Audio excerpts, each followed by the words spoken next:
Hello students, welcome back to my channel Commerce Tute, your flight to success. And yes, today we are going to start with the third chapter under secretarial practice, that is issue of shares, 12th commerce. So without delaying much, let's begin. Students, you can see on the screen under issue of shares, we are going to cover these topics जो बहुत ही important subtopics है. I'll just read out for you. Classification of share capital जो आज हम करने वाले हैं, फिर issue of shares, methods of issue of shares, ठीक है. Then you have allotment of shares, share certificate, calls on shares, forfeiture of shares, surrender of shares, transfer of shares, transmission of shares and distinction. So that means basically students हम इस chapter में पूरा how the issue of shares takes place और उनके जो भी concepts है, terms है, वो पढ़ने वाले हैं. So this chapter is very informative chapter, you can say, from understanding point of view. ठीक है, ये जनरल नॉलेज के लिए भी बहुत अच्छा है ये topics to understand about the shares. So anyways let us start with the introduction children. Students, in the second chapter we studied the different sources of finance, है ना, कि जो company use, how the company can use to raise funds, ये हमने पढ़ा था. Different sources हमने पढ़े थे. The capital structure of a company हमने पढ़ा था, जहां पर we studied own funds and borrowed funds. जैसे ओन फंड्स के बारे में हमने पढ़ा कि it is made up of equity shares, preference shares, retained earnings, है ना. A company limited by shares raises share capital by issuing shares, definitely. तो in this chapter हम बहुत डिटेल में पढ़ेंगे that how a company issues different types of shares as per their needs. Issue तो आप कर रहे हो, वो भी different types of shares, लेकिन कौन से needs के ऊपर डिपेंड होकर आप ये कर रहे हो, एंड बहुत सारे कॉन्सेप्ट रिलेटेड है इन शेयर्स के साथ. सो that's what we are going to study today in this video also as well. Otherwise also the entire chapter is, as I already told you, very very informative. ठीक है, तो आज हम शुरू करते हैं with the topic classification of share capital. Students, share capital refers to the capital made up of equity shares and preference shares. Definitely ना, जब हम share capital के बारे में बात करते हैं तो एक तो होता है equity share, दूसरा होता है preference share. बट यूजुअली क्या शेयर कैपिटल में कैसे होता है, जो प्रोपोर्शन होता है, equity share is more than the preference share. ठीक है, इक्विटी शेयर जो है वो ज्यादा होता है प्रेफरेंस शेयर से.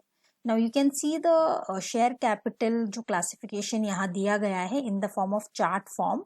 स्टूडेंट्स, ये chart exactly how while explaining the term they have given there also in the form of examples.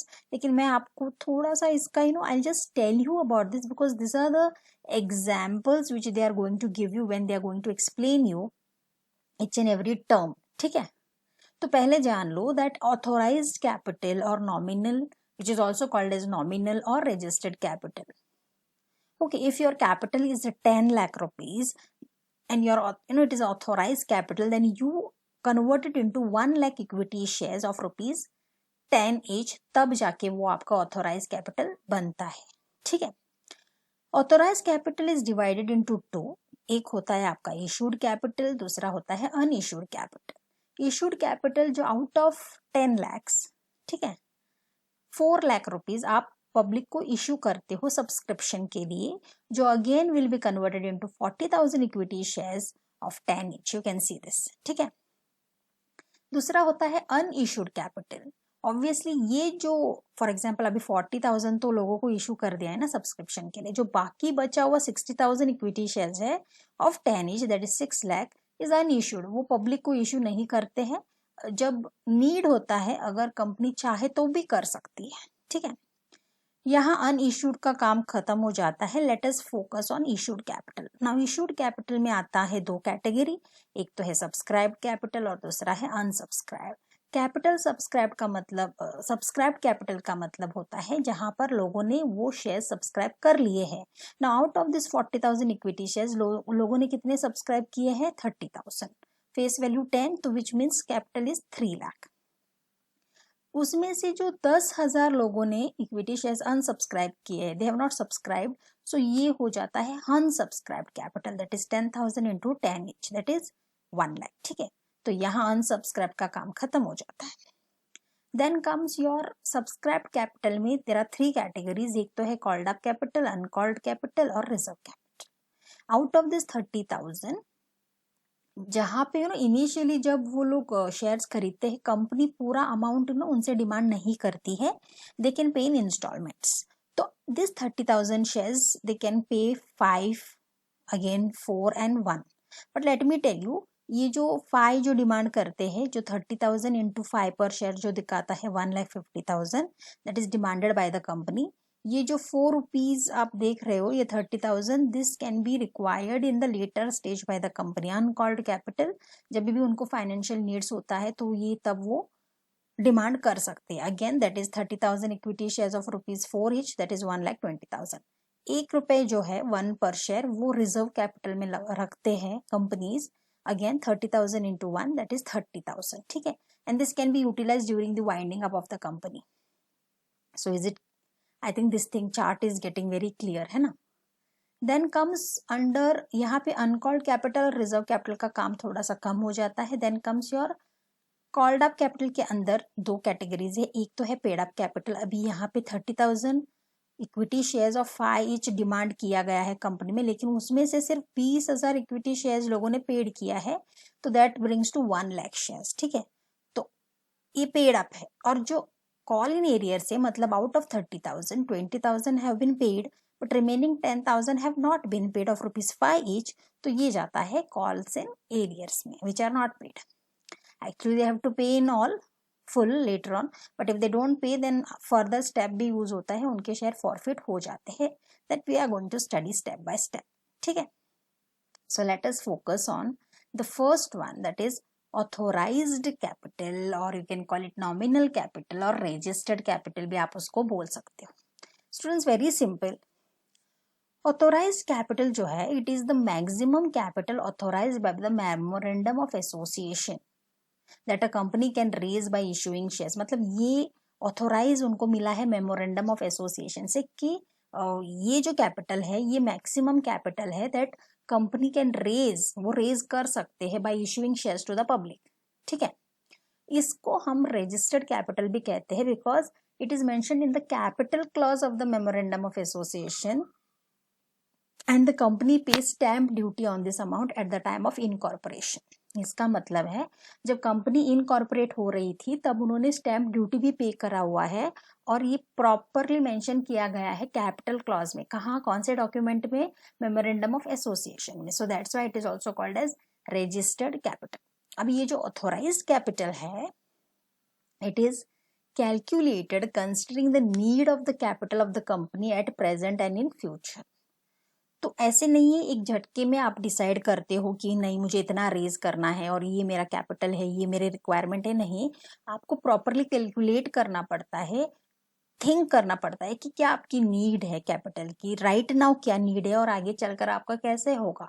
So your plan should be ready. So on the basis of that your authorise capital is calculated. ठीक है, now authorise capital is also called as nominal capital because a company never issues the entire authorized capital। सही तो है ना। right now we were talking about कि इन्होंने 1 lakh, if you go to the chart which we were discussing, वहां पे authorized capital है, उसका capital है 10 लाख, लेकिन convert किया है उन्होंने 1 lakh equity shares of 10 rupees each, है ना। तो यूजुअली कंपनी पूरा जो ऑथोराइज कैपिटल है वो इशू नहीं करती है, पार्ट ऑफ इट इशू करती है।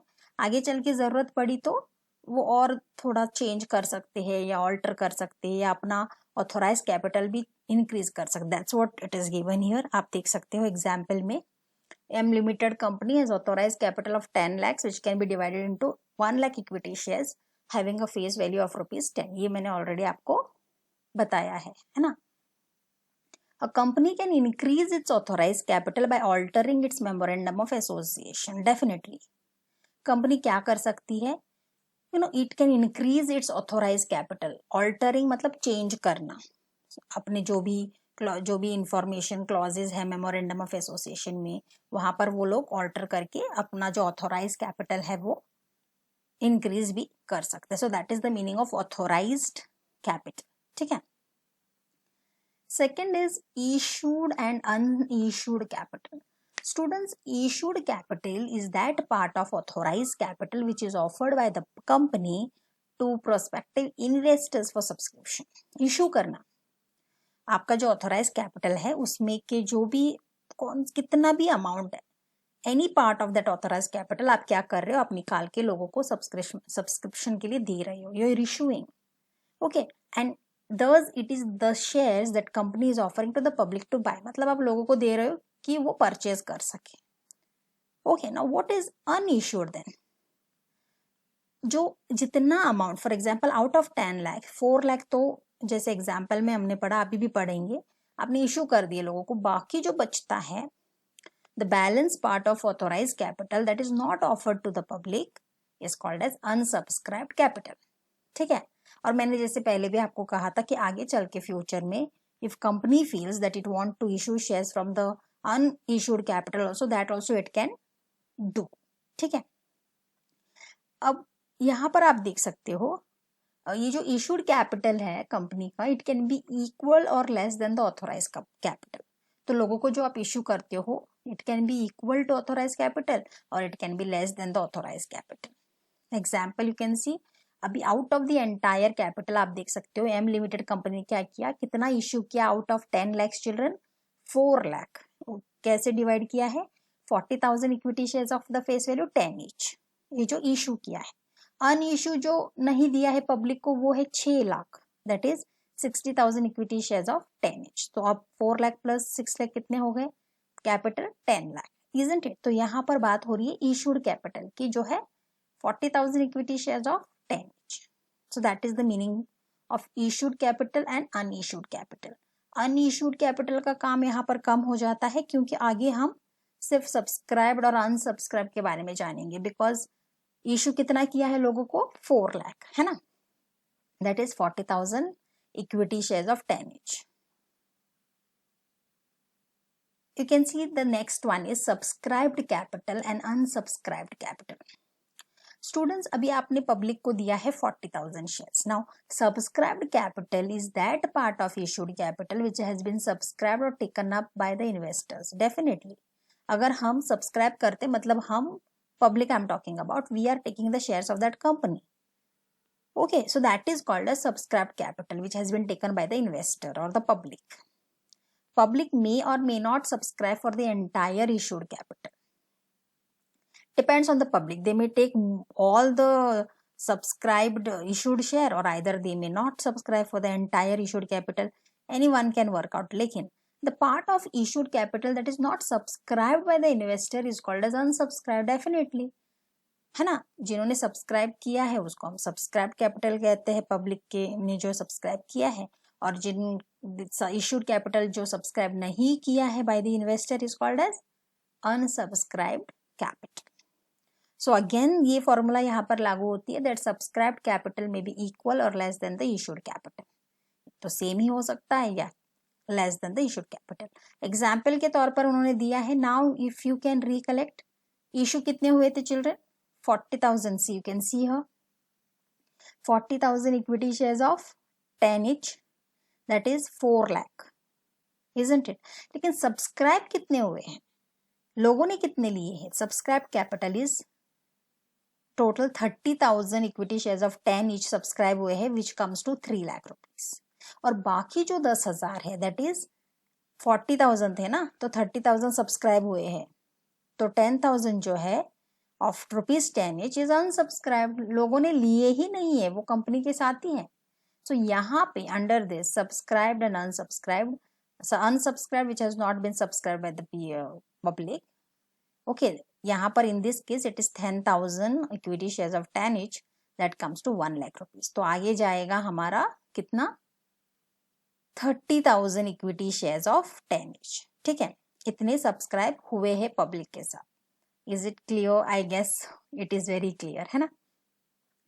तो यहाँ पर अनसब्सक्राइब कैपिटल का काम खत्म. अब आता है आपका called up capital uncalled capital and reserve capital. Very very important students. क्या होता है at the time of issue? Okay, full value of share is usually not demanded by the company. मतलब जब पब्लिक सब्सक्राइब करती है तो उनसे पूरा पैसा नहीं लिया जाता या डिमांड नहीं किया जाता कंपनी से. हम जैसे कंपनी वहां उनसे डिमांड नहीं करती है. तो कंपनी क्या करती है? Company collects the full value of shares in instalments. Instalment basis पर ले लेती है as per the requirement of the funds, जितनी उनको जरूरत होती है. तो ये जो इंस्टॉलमेंट है, each instalment is called as calls. Please understand ना children, underline this, very very important. ये जो इंस्टॉलमेंट हम बात कर रहे हैं, ईच इंस्टॉलमेंट को हम क्या कहते हैं? कॉल्स. तो कॉल्ड अप कैपिटल क्या है? Called up capital is that part of subscribed capital which company has called or demanded to be paid by the shareholder. Called up capital क्या है? वो it is that part of subscribed capital which company ने जो demand किया है share holder से, उसको हम क्या कहते हैं? कॉल्ड अप कैपिटल कहते हैं. अभी बचा हुआ जो है which has not been demanded by the share holder, उसको हम कहते हैं अनकॉल्ड कैपिटल. Very simple. जो डिमांड किया है वो कॉल्ड कैपिटल, जो नहीं डिमांड किया है शेयर होल्डर से वो है uncalled capital. I think called up capital and uncalled capital is clear. लेकिन वहां और एक कैपिटल है, आप देख सकते हो, that is called as reserve capital. Students, reserve capital क्या है फिर? रिजर्व कैपिटल जो है is a part of uncalled capital. Okay, example में हम और जानेंगे. Reserve capital is a part of uncalled capital, जो कंपनी ने शेयर होल्डर से डिमांड ही नहीं किया, उसके अंदर आता है वो. It is a part of uncalled capital. A company can decide to keep aside a part of its uncalled capital to be called only at the winding up of the company. मतलब वो क्या करती है company? ये जो reserve capital है उसको, which is a part of uncalled capital, उसको साइड में रखते हैं. जैसे रिजर्व हम साइड, कंपनी के प्रॉफिट रिजर्व साइड में ही रखते हैं ना, वैसे ये रिजर्व कैपिटल है. Please understand. तो ये साइड में रखती है so that it can B use during the winding up of the company. जब कंपनी बंद होने वाली होती है, तब ये जो रिजर्व कैपिटल है ये यूज होता है कि फाइनेंशियल अगर कोई रिक्वायरमेंट है या कुछ फुलफिल करना है फाइनेंशियली, तब ये यूज होता है. ठीक है, we will understand with the help of example. पहली बात तो है कि एम लिमिटेड ने क्या किया है यहाँ पे, सब्सक्राइब कितने हुए हैं? 30,000 इक्विटी शेयर्स ऑफ 10 ईच. मतलब ओके, या 10 ईच. लेकिन ये तो फेस वैल्यू है, लेकिन डिमांड कितना किया है कंपनी ने? 5 पर शेयर. तो दैट मीन्स 30,000 इंटू 5 पर शेयर, इट गिव्स यू 1,50,000. ठीक है. Now out of this has been demanded, but out of this company decides to keep 1 per share as a capital collected at the time of winding up company. Total subscribe कितने हुए? 30,000. तो 30,000 into 1 will give you how much? 30,000 equity shares of 10 each. वो तो by default है, but where 1 per share is kept as a reserve capital, isn't it? तो आपका reserve capital कितना हो गया? 30,000 into 1, that is 30,000. This can be utilized to meet the financial requirements. Are you understanding? Okay.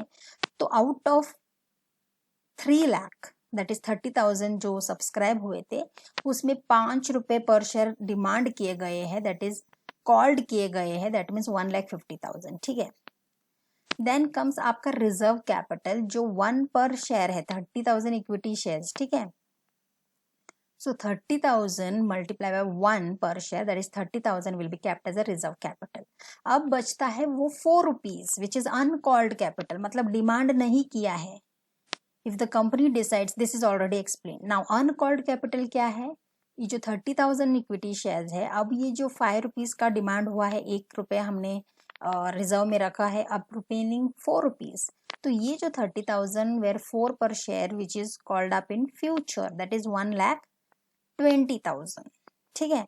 तो 1,50,000, 1,20,000 will give you how much? 2,70,000 plus this 30,000, all together it is 3 lakhs. तो this capital, ये जो uncalled capital है, 30,000 equity shares of 4 पर share, it can be called in future any time whenever they feel, any time in between they feel that they want to demand it. ठीक है. So this is the meaning of called capital, uncalled capital and reserve capital. ठीक है. Then the last one here is paid up capital and calls in arrears. Students, paid up capital वो capital है, you can say the total amount of capital or money है which is actually paid by the shareholders when the company has called up or demanded them to pay. मतलब company ने उनको कहा कि 5 rupees per 30,000 shares you have to पे, तो उसमें से जिन्होंने भी सब्सक्राइब किया है दोज पब्लिक हैव टू और कस्टमर्स हैव टू पे the total amount of money which the company has demanded, उसको हम कहते हैं पेड अप कैपिटल. ओके. और अगर उनमें से the amount which is not paid by the share holders, okay, is called as calls in arrears or unpaid calls. Paid up capital means the shareholders have paid the amount, okay, to the company for how much they have demanded. Or call in arrears matlab the amount not paid by the shareholders, okay, whatever demand was made but the shareholders have not paid, usko hum kya kehte hain? Call in arrears or unpaid calls. तो जिन्होंने भी पे किया है very good, और जिन्होंने पे नहीं किया है फिर आगे क्या? आगे ये है, okay, every share holder has to pay calls as and when the company demands. Definitely अगर वो फेल हो जाते हैं पे करने में, failure to pay may lead to forfeiture of share. Forfeiture मतलब taking away of shares, cancellation of shares और टेकिंग बैक ऑफ शेयर्स, आप जो भी बोल सकते हो. ठीक है. अब एग्जाम्पल के तौर पर आप देखिए, M Limited company has made a call of 5 per share. So if all shareholder have paid the calls, then paid up capital will be 1,50,000 definitely. है ना. 30,000 सब्सक्राइब हुए हैं तो 5 रुपए डिमांड हुए हैं, दैट मीन्स 30,000 into 5 1,50,000 पे करने हैं, है ना. But out of this 30,000, 20,000 have been paid, but 10,000 equity shares are not paid. तब क्या होगा? In that case, 10,000 equity shares multiply by 5, okay, वो जाएगा into, that is the 10,000 equity shares multiplied by 5, that will go into the call in arrears, that is 50,000. See, okay, so जो 20,000 है, 20,000 which has been paid up, so 20,000 multiplied by 5, that is 1 lakh has been paid up. It will go in the paid up capital. And the remaining which is not paid, कितना नहीं पे किया है? 10,000 है ना. So 10,000 equity shares of 5 per share which is not paid, which will go in the call in arrears. So this is it about this chapter, students. It's a very simple chapter. Okay. So I hope that this video have really made you understand the different classification of share capital. So that's it in this video, children. If this video have really cleared your doubts, kindly like, subscribe and share. Thank you so much, children. In the next video, definitely we'll come with the next topic. Till then, thank you so much.